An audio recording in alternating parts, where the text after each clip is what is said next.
so the first thing on the agenda is Chapter 3 about shellcode. And I'll mention we are not really going to be writing your own shellcode in assembly language in this class. We're going to use Metasploit to make the shellcode, but it's nice to understand how it works. So I'm just going to talk about the structure of how the processor works and how the shellcode works. A program you run in an operating system like Linux or Windows is really just a series of system calls asking the kernel to please do things for you. You don't have any direct connection to the hardware. You just are just calling functions that are there for you to use. So shellcode is written in assembler, then translated into hexadecimal opcodes. And the point of shellcode is to have binary code in machine language that can be executed on a server that will do something you want. Typically, open up a remote command shell so you can execute command line commands, perhaps connecting to a network address while doing that. This is common. All right. So it does it with syscalls. This is how all software works. So syscalls call the kernel, and they just call one of many functions in the kernel, one that takes input from the keyboard, one that put output on the screen, things that open a network connection, and so on.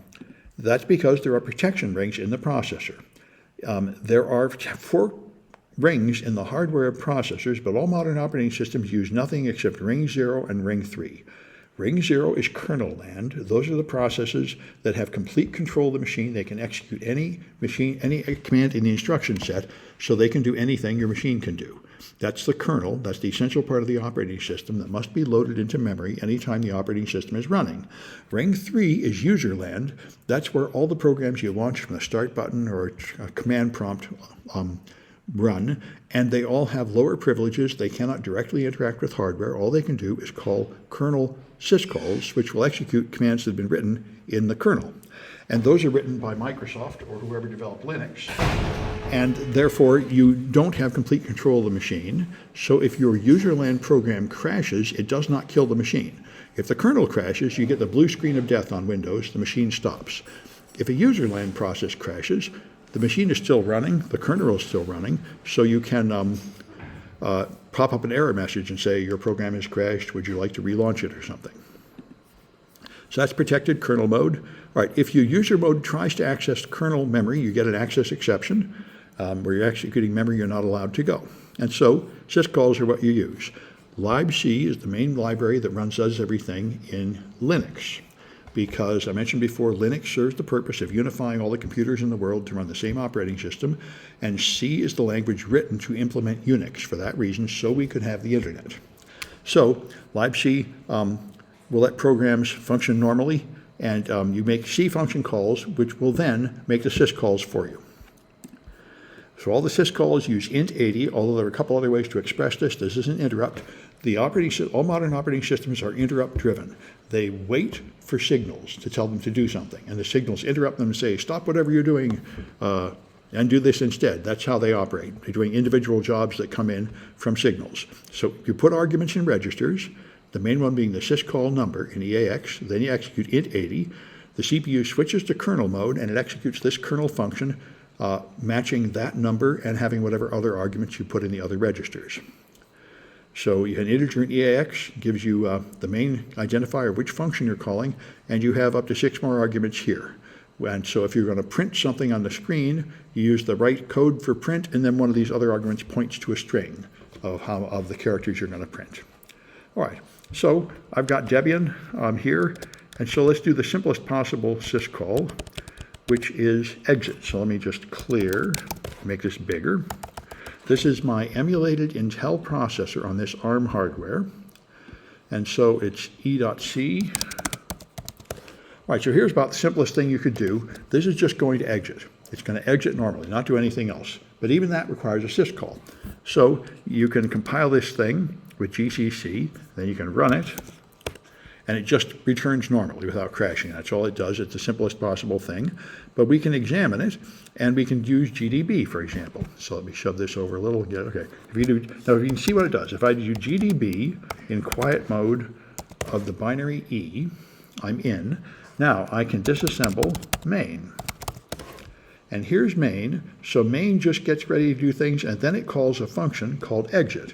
So I can see what that does.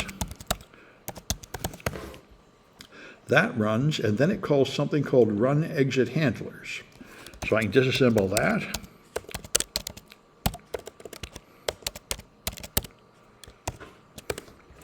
And this is a long one, but I can just look for the yellow printing on the right for when it calls another routine. Many pages of stuff, and somewhere down here, here it does, it eventually calls underscore exit. So all this is just, the reason there's so many steps is it's cleaning up all the things that might be happening. You might have a window on the screen, you might have another process running, you might have a network connection. It's going to close all the things it should close before you end your program. So then you take a look at this exit thing, underscore exit. And here that goes, running a bunch of stuff, yet again closing a whole bunch of things that might be open, and then eventually doing this, call star GS10. Now GS is the segment registers. This is the same as int 80. It looks kind of funny, but there are in fact different ways to do a syscall. Int 80 is the oldest one, sysenter is another one, call this percent star percent GSA : 10 is another way. This will bounce off something else which points back to int 80, and syscall is another way. So these will all do the same thing. And so these all call the exit syscall, which terminates the current process. All right, so you can write shellcode for this in assembler. Now, when you try to write shellcode, you'll see you could write it in C and compile it, and then you get binary code that would run. The problem is it would be bigger and it would contain forbidden characters like nulls, which terminate strings, and usually you can't use them because usually you're injecting your data into a string and the null will terminate it. So one thing to know about shellcode, though, is it's completely minimal and it doesn't ever have any error handling. This is true of Metasploit shellcode too. If you do anything wrong, it just stops without giving you an error message or anything, which can be pretty frustrating. For example, if you make network connection shellcode that makes a reverse shell where it calls to a remote server and opens a shell, if that server is unavailable, it will just crash. Tries to make the network call, can't succeed, can't recover from any error, and you might waste your time debugging it without understanding that's the problem. So here's the sysexit syscall. There are a reference available listing them all online, showing you all the various codes. So you see 1 is sysexit, 3 is read, 4 is write, and so on. There's a bunch of these, and these are all tied to the C. So the exit just has a 1 in EAX, and in EBX will be the error code coming back if it has an error. That's all. That's all the parameters it has. So here's the code you need for that, and I'll just bring it up here. If I get out of here, I called it exit.asm.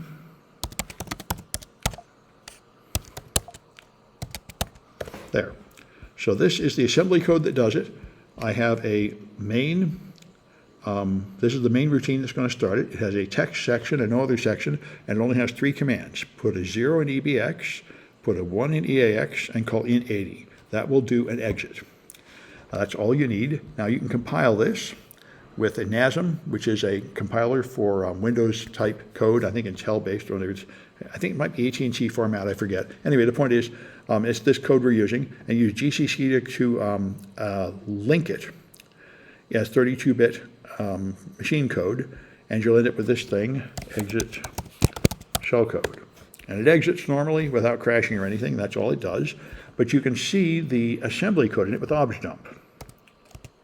Objdump minus D will dump out the assembly code, exit. There it is. It dumps all the sections, and here is the one we care about, the main section. And you see the main section is just 3 commands.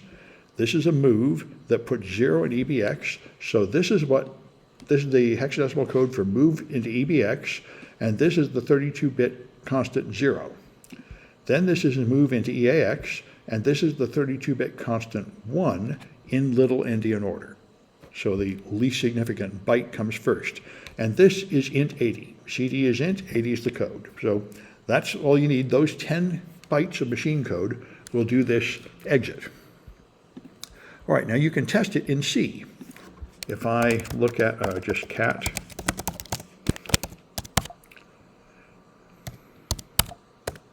I think I might call it test exit 2. Yeah, so you can put that in shellcode. Now, if I go back up here, you see, I should be able to get them both on the screen at once if I'm lucky. There we are.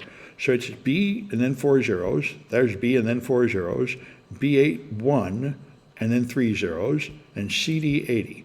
So if you want to test your shellcode, this is an easy way to do it. Put it in a C function. You define a string that contains bytes of your code, and then you do this stuff with pointers, which is kind of hard to read in C, but you define a pointer to this function. Here it is. This crazy structure here tells it that this is a pointer to that, treating it as a function, and then you execute it as a function. That's what's going on here in C. So you can run this thing, which is test shellcode. All right, let me do an ls and see what I've got. It's test exit. Okay. So there it is, same thing. It exits without crashing, which is all it's going to do. All right, and now you can see what it does with strace. Strace shows you all the system calls of a program. And it's test exit 2, I think, no? Oh, that's right, I got to give it /. Some programs are smart enough to look in the current directory and some aren't. So it tells you a whole bunch of stuff about every call. It does a memory map. It does access, that's a preload thing. It calls more memory map and defines memory sections, and it has permissions on these sections, like whether you can read, write, or execute and all that. And then after it's set it all up, it then calls exit. So this shows you all the system calls required. Does the compiler just bypass that shellcode part? No, the compiler correctly understands that shellcode part. This is an important issue. This is perfectly valid C. That is defining a character array in C of 10 bytes, including those bytes. And this, by the way, is really important. This is what I mentioned right in the first lecture. This is the fundamental flaw that is going to underlie all of our attacks.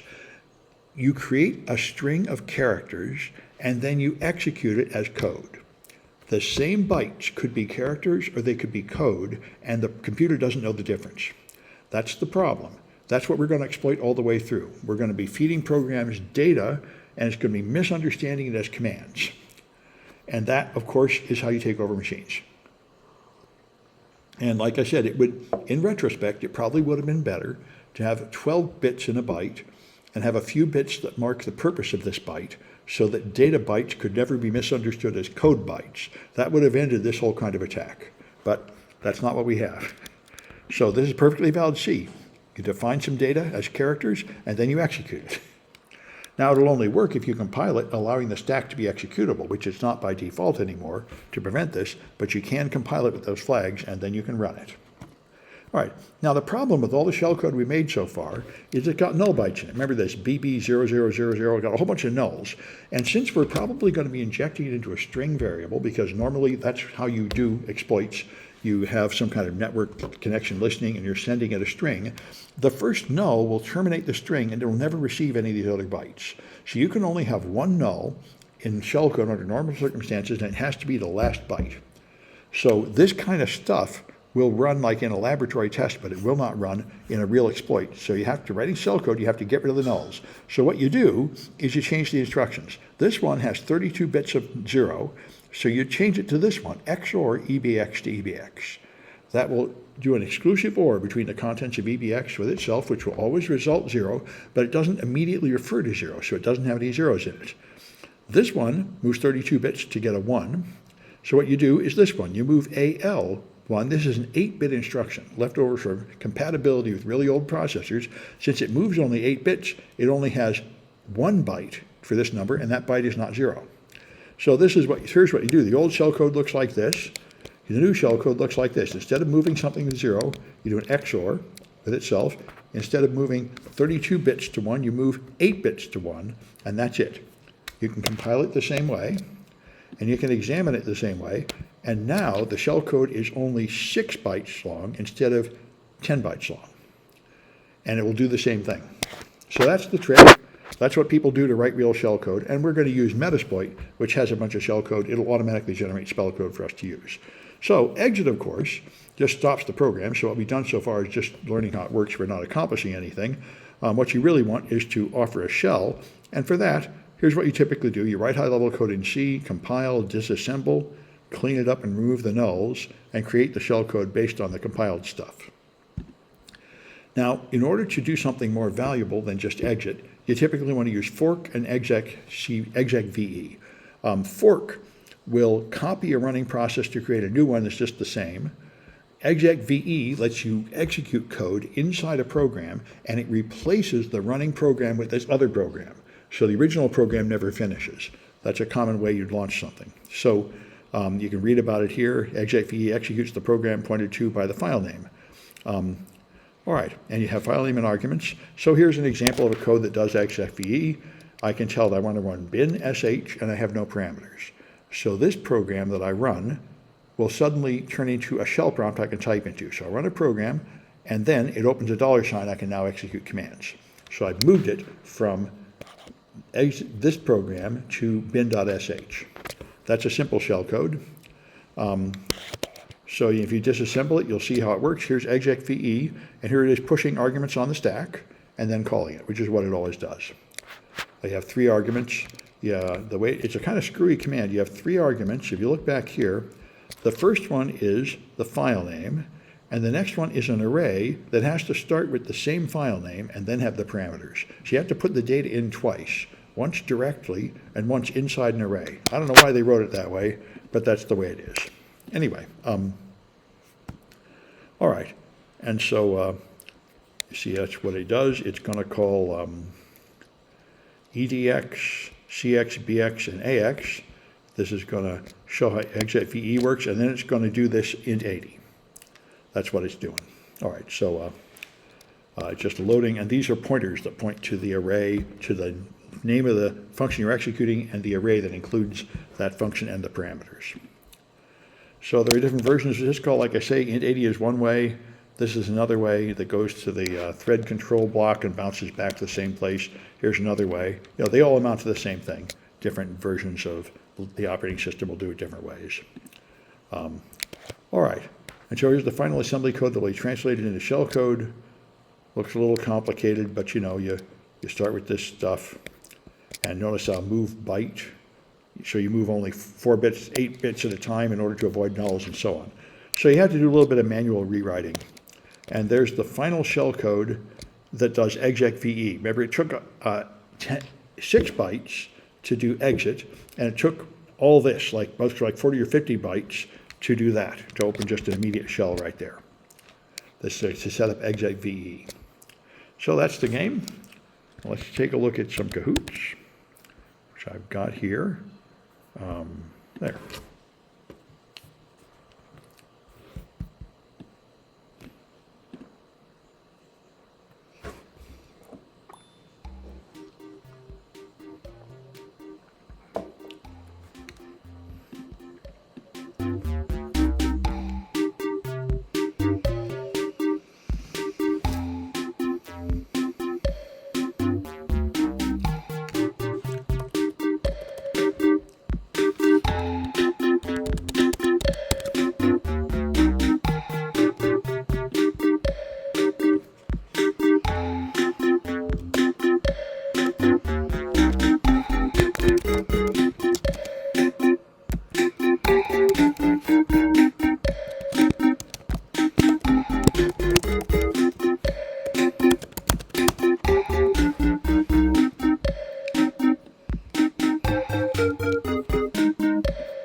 All right, I guess we got everybody.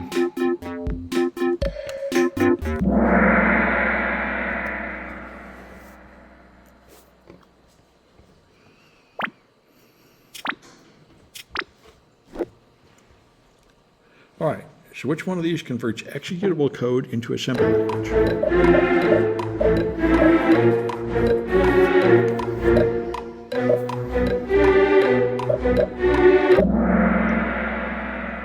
Objdump extracts assembly code from executable code. As you've seen, GDB can do it too. All right, which one lists all system calls? Yep,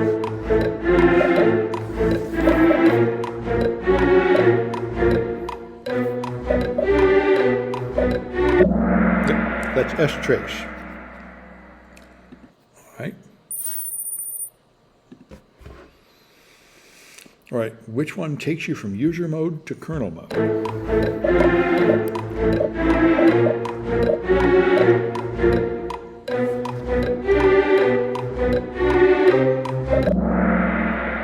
That's the whole point of a system call. You ask the system to do something, and you can only ask it to do certain things that are pre-programmed by the designer of the operating system. You can't make up your own. You just have to accept the options that they give you.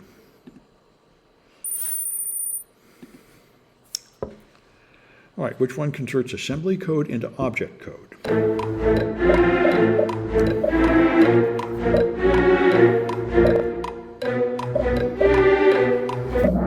That's NASM. That compiles assembly code into object code. You then have to link it so you can run it.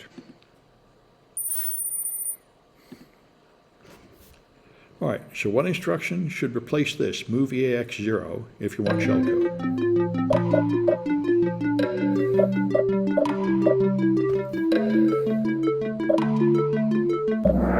Yep, XOR. We'll put a 0 in there without having to explicitly refer to the number 0. All right, and what instruction will fix this one? Move AX 1.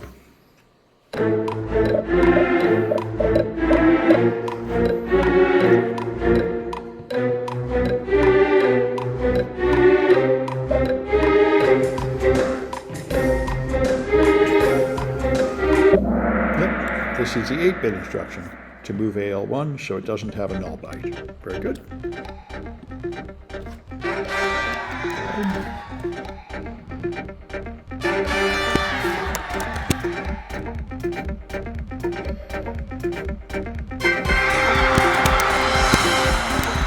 All right, good. Let me stop this recording.